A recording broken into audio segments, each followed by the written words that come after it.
नगरसेवकांनी आता बापूच्या विरोधात कारवाईचे आदेश मागणी केली. नगरसेवक दुखावलाय असं वाटतं का नगरसेवक? मला नाही वाटत. ज्यांना पदं दिलेत, रोज सकाळी जाऊन बापूंच्या ऑफिसला, हेच तर बघा, सकाळी 8 वाजता बापूंच्या ऑफिसला असायचे, बापूंच्या घरी असायचे आमच्या अगोदर ते. आणि एकही दिवस त्यांचा कधी चुकला नाही. सभागृह नेता म्हणून गाडी त्यांना दिवा दिले तेव्हा त्यांचा मानच केला गेला. सभागृह नेते पद दिलं तेव्हा त्यांचा मानच केला गेला. मग कुठल्या प्रकारे त्यांचा अपमान झाला हेच प्रश्न तर मला पण पडलाय. नगरसेवक आता फुटलेले परत फुटायचे चान्सेस आहे, काय सांगाल आपण?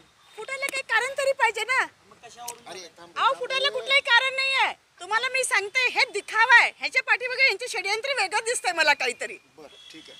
नमस्कार, मी अर्जुन शिवाजी जाधव, दक्षिण पूर्व मंडल अध्यक्ष भारतीय जनता पार्टी. आज दक्षिण तालुक्यामध्ये लोकप्रिय आमदार सुभाष देशमुख साहेबांच्या विरोधात जे आमचे नगरसेवक आहेत फितूर झालेले, त्यांच्या विरोधात आम्ही आज प्रेस कॉन्फरन्स घेतलेली आहे.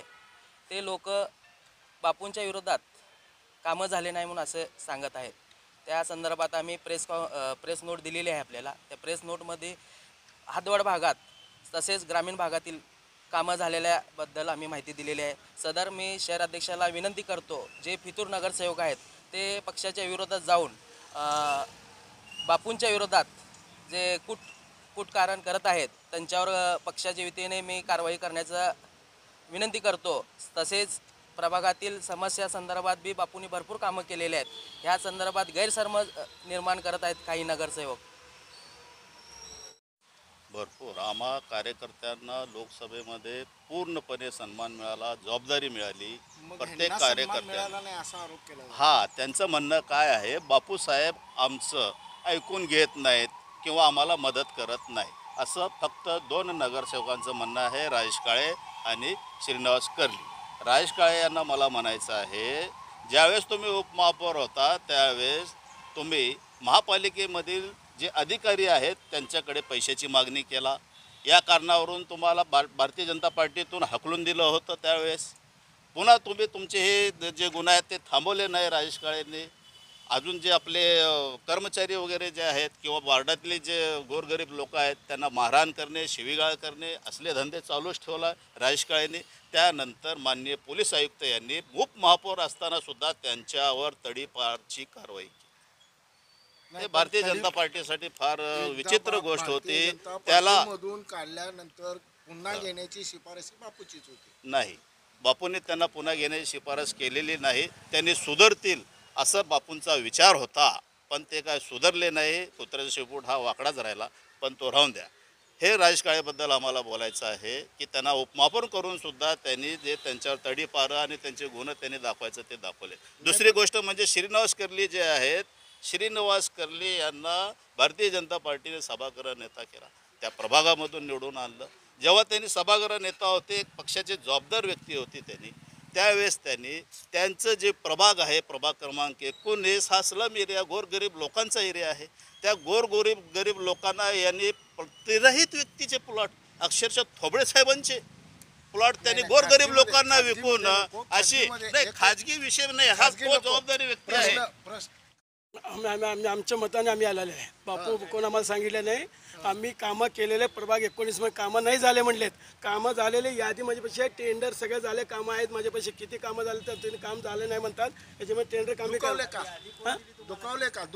यादी मी काढून घेतलेली आहे. आपले घरचे नगरसेवक आहेत, मी काढून घेतलेली आहे. महापालिकेकडनं मी काढून घेतलेली आहे. त्यासाठी तुम्हाला म्हणायचं कामं झालं नाही तिने म्हणतात. कामं झालं म्हणाले करले कोण दुखवलं? आम्हाला कोण दुखवलं नाही ना. आमच्यावर आरोप केल्यावर, बापूसाहेबापाशी आरोप केल्याबरोबर आम्ही कामं झालेल्याची यादी दाखवलं. मी तिथं राहतो. सगळे रस्ते झाले, ड्रेनेज लाईन झालेलं आहे. काही रस्ते बाकी आहेत, सगळं झालं.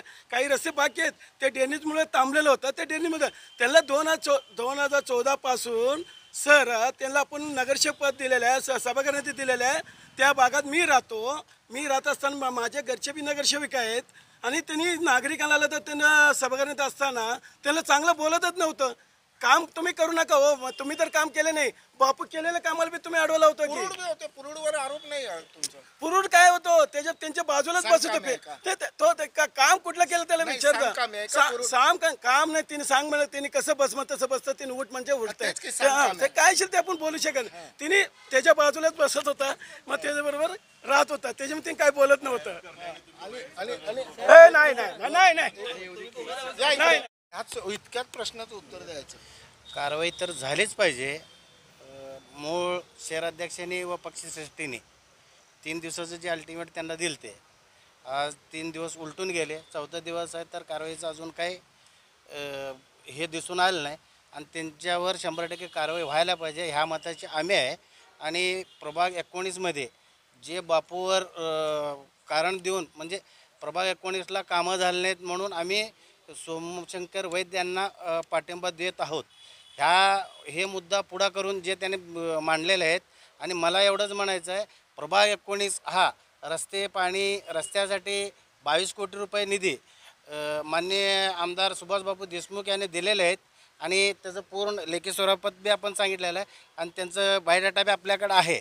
कामं झालेलं सर्व त्यांनी निधी दिलेले आणि ह्याने विरोधी पक्ष नेता असताना आणि काल एक अजून खुलासा त्यांची असा आहे की आम्ही बापू आम्हाला मानपान देत नाहीत. मानपान देत नाहीत हा शब्द जे मांडतात जेव्हा विरोधी पक्ष नेता एवढं मोठं पद सभागृह नेता एवढं मोठं पद बापूने त्यांना देतात. जर मान आणि पान न दिल्यावरच देणार आहेत कायला तरीसुद्धा हे शब्द त्याने मांडणं कुठं तर थांबवायला पाहिजे आणि पक्षश्रेष्ठींनी त्यांच्यावर कठोर कारवाई करायला पाहिजे. एवढी तो हा सभागृह नेता असताना त्याने नगरसेवक असताना खाजगी विषय नाही साहेब. त्यांनी नागरिकांना फसवलेला सन्मान दिला नाही.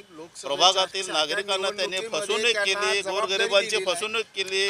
नागरिक त्यांच्या पाठीशी नाही. त्यांनी काहीही बोलून द्या आम्हाला काही फरक पडत नाही. आम्ही सर्व कार्यकर्ते खांद्याला खांदा लावून बापू साहेबांच्या पाठीशी आहे आणि त्यांना निवडून तिसऱ्यांदा आम्ही निवडून आणणार.